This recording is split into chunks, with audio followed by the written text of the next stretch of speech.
Hello watchers! Yes, so welcome to my YouTube channel. For this video, our topic is about, sabihin natin Inglaterra. Yeah, for today's vlog. Wala lang, feel ko lang i-share sa inyo yung, kakilala ko na grabe, lakas maka-inggit at lakas makagalit sa kanyang kapwa. So, yung friend ko is palagi niyang inaaway, as in. Yung umabot na sa point na super dami niyang ginawang account para yung friend ko is maaway niya. Like, friend ko, ma-stalk niya.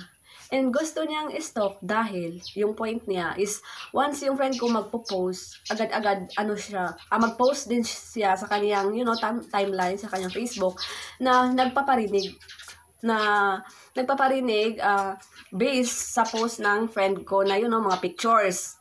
So, kumbaga, bawat pictures na i-post ng friend ko, siya yung mag-judge gamit yung account niya. So, yung babae na yan is dati kaaway ko rin yan and i-share ko din sa inyo yung aking video regarding sa kanyang panglalait. And then, yes, nakita niya yung video, at least kahit pa paano na-educate siya. So, my purpose is to educate, not tolerate. Okay? So, pag sasabihin na natin na tayo ay meron ng bully sa ating kapwa babae, okay? Sa ating kapwa nanay. For me, kasi, or yung stand ko is, papatulan dapat. Once pumatol ka, hindi yan, matapang ka na. Kung hindi, ino-educate mo rin sila. Like, instead na, magpakatahimik ka, lumaban ka, dahil sa paglaban mo, hindi mo alam nakakatulong ka sa kanya. Friend ko, syempre Facebook, mag-selfie, and sa selfie is nag-crop top. Alam nyo na, uso na yung mga crop top. And siya naman, dahil black na siya, ang ginawa niya is, dahil wala siyang trabaho, nandyan lang sa bahay, ang ginawa niya is mag-stalk. Once makita niya yung friend ko na nag-crop top, sabihin niya, hindi bagay sa'yo, sabihin niya na, or i-post niya, na hindi bagay sa'yo, crop top ka, ang flat, para kang lalaki, yes, ganun. So, for me, so, ang take ko doon, or ang side ko doon, once nag-crop top yung isang babae, it's not about na yung mag-crop top is yung lang mataba. Yung pag-crop top kasi maganda sa sexy. So siya naman butod siya. Alam niyo ba yung butod? Malaki ang kanyang tiyan. And yung ginawa niya is mag-post na lang siya sa kanyang timeline na yung friend ko nag-crop top is parang lalaki. Paano ba yan? Hindi naman siya magka-crop top dahil yung tiyan niya is malaki and makikita. So yung feeling na hindi niya magawa, so, ang gagawin niya, yung friend ko, tinitirahan niya na hindi bagay parang lalaki, ang flat ng tiyan. Pero you know what, yung crop top talagang bagay sa mga sexy, sa mga slim, ganyan. And aside from that, yung friend ko din is wala pang anak, okay? So, wala pang anak and siya merong dalawa. Panay niya, I think parang siyang bully, like, wala kang anak, okay? So, ang sa akin lang, it's okay na wala pa siyang anak, yung friend ko, dahil sobrang bata pa niya. And yung nangaway or yung kaaway niya, matandaan na. So, mga 20s pa yung friend ko, super, it's okay na wala pang anak sila. And super ma-enjoy nila yung life nila, kagaya ng bonding, and papunta kahit saan. Diba? Ganon. And meron naman sila sariling service para sila ay magpasyal. So, I think wala akong nakikitang dahilan kung bakit palagi niyang, or paulit-ulit na sinasabi, na okay, wala kang anak, pero ang losyang mo na. Ganon. Okay lang na walang anak. Dahil ikaw nga na mayroong anak, iniwan mo naman, diba? So, imaginin mo naman, paano mo nagawa? Sabihin sa kanya na wala siyang anak at ang losyang na, ikaw na mayroong anak, anong ginawa mo? Iniwan mo naman, hindi mo naman inaalagaan. Diba, so mas mabuti pa siya na walang anak, time will come, magkaanak sila, hindi siya kagaya mo na mag-iwan din ng anak, okay?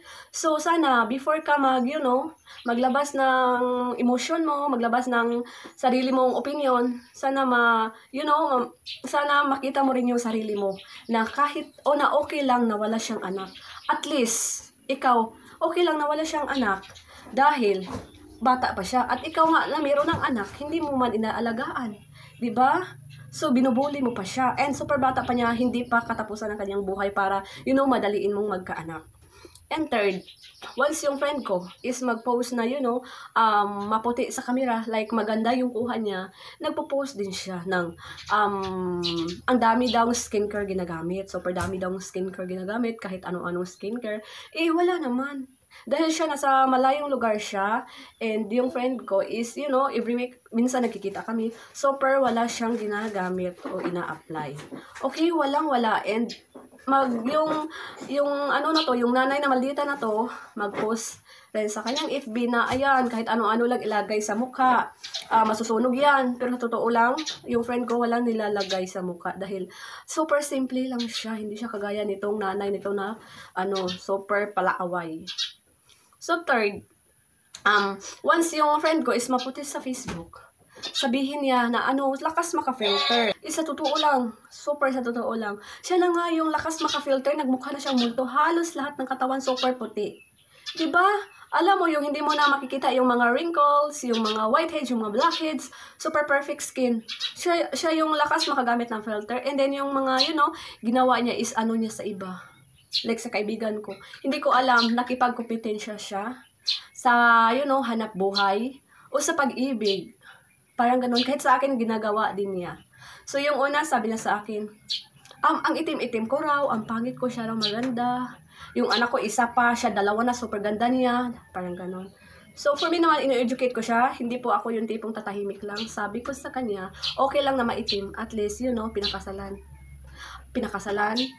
Merong sariling bahay, inalagaan ang anak at hindi inaabandona. Diba? Minsan kasi hindi niya nakikita yung mga gawain niya. Gawa nga ng maagang nag-asawa, hindi na subaybayan ng magulang. Okay? So minsan kailangan din natin silang i-educate.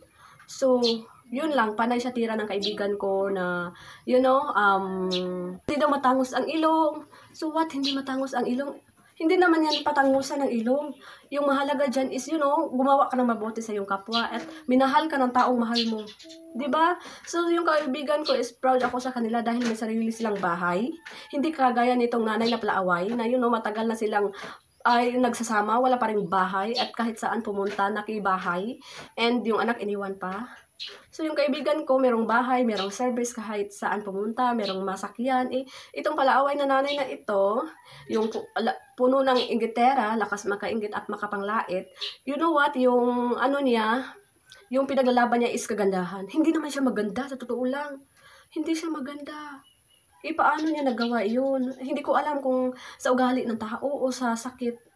Yung mga ganyan, yung mga inggit, as a person, pag hindi mo yan makontrol, talagang ikaw ang kukontrolin yan. Kumbaga, na-under ka sa pagkainggit mo. Hindi mo kayang hindi mo kayang i-manage yung emotion mo, yung ugali mo. Ikaw mismo ang i-manage nila. Kaya nabuhay ka sa puno ng kainggitan. For example, before, nagpo-post ako ng picture kasama ng husband ko. In 1 minute, mag-post din siya.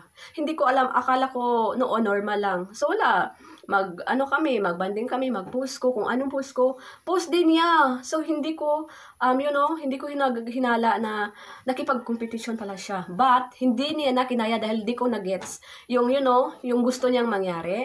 Naggawa na talaga siya ng fake account at doon niya ako nilait-lait ng bonggang-bongga. Paano yan? Wala naman siyang kalaban-laban. Diba? Wala naman siyang kalaban-laban. Anong ipagmamayabang niya? Hindi nga makauwi dahil walang pera eh. Alam mo ba, nagtatrabaho para magkapera is ang hindi makauwi dahil walang pamplite. At kami po ng kaibigan ko is nandito sa Negros. And, panay siya, dahil lumaban ako sa kanya, hindi niya na ako inaway. Yung mga, post ko, dinididma na niya. Dahil nga, super naman ako, hindi naman ako tipong, manahimik lang. So, yung palagi kong nababasa is, wala kang anak. Super lusyang mo na kahit wala kang anak. My goodness, sa pagkaroon ng pamilya is not about na malagi kang sexy, di ba? Ang kailangan lang din yun is yung pagmamahal. Sasabihin na natin, losyang siya sa paningin mo kahit walang anak. Minamahal naman siya ng totoo. Minamahal naman siya ng insakto, di ba? Time will come kung magkaroon sila ng anak. I'm sure hindi siya kagaya mo. Yung anak niya, aalagaan niya talaga ng sobrang-sobra. At kahit kailan, hindi siya maging kagaya mo na mag-iiwan ng anak. So, anong mali dyan? Okay? Yung palagi mong ikainggit sa kanya, nagka-crop top siya. Wala akong makitang mali dahil super bagay sa kanya yung crop top. Dahil super sexy niya. Bakit ikagagalit mo? Ikaw, paano ka mag-crop top? Ang laki ng tiyan mo. Paano yan? Okay, paano yan? Diba? Tas yung malaki mo tiyan, yung butod mo tiyan, hindi naman nagko-complain yung kaibigan ko. Wala naman siya pakialam doon. Ang dami mo ng account. Sasabihin na natin, more than 15 accounts na yung mga nagamit mo. Lahat yun, binablock ko. Binablock ng kaibigan ko. Pero wala, gawa ka pa rin ng account. So, isa lang masasabi, huwag mong hahayaan yung, inggit sa puso mo na ma-i-under yung pagkatao mo. 'Di ba? Mamuhay ka ng inggit, hindi yan maganda. Para hindi ka mainggit sa kapwa mo, ang gagawin mo is i-educate mo yung sarili mo, yung utak mo na, bakit ako mainggit? Wala akong bahay, sila meron. Bakit ako mainggit sa dalawa? Ang dalawa, merong bahay, merong service. Ako wala. Okay? Ako wala, merong anak, iniwan pa. 'Di ba? Ganon kasimple. Okay? So, dapat kung mag-post kami ng mga pictures namin, maputi man kami sa pictures o maitim, okay lang. Sarili namin yun. Huwag kang talagang ikakamatay mo. Yung kapartner niya, mahilig siya magpatanggap. You know what? Magawa siya dahil ng message na, nagpa-as F na yung kachat namin is yung kapartner niya. Siya naman lang talaga. Dahil siya naman lang yung walang ambag. 'Di ba? Walang trabaho. Kain lang ng kain. Malaki ang tiyan. And ngayon, magka-crop top kami, panay galit. Paano yan? So, this 2024, sana hindi ka na ganun, okay? Huwag ka nang ganyan. Yung mga mali mo, mo na itama. Mag-alaga kasi yung anak. Alagaan mo yung dalawa, okay? Wala nga mga binyag eh.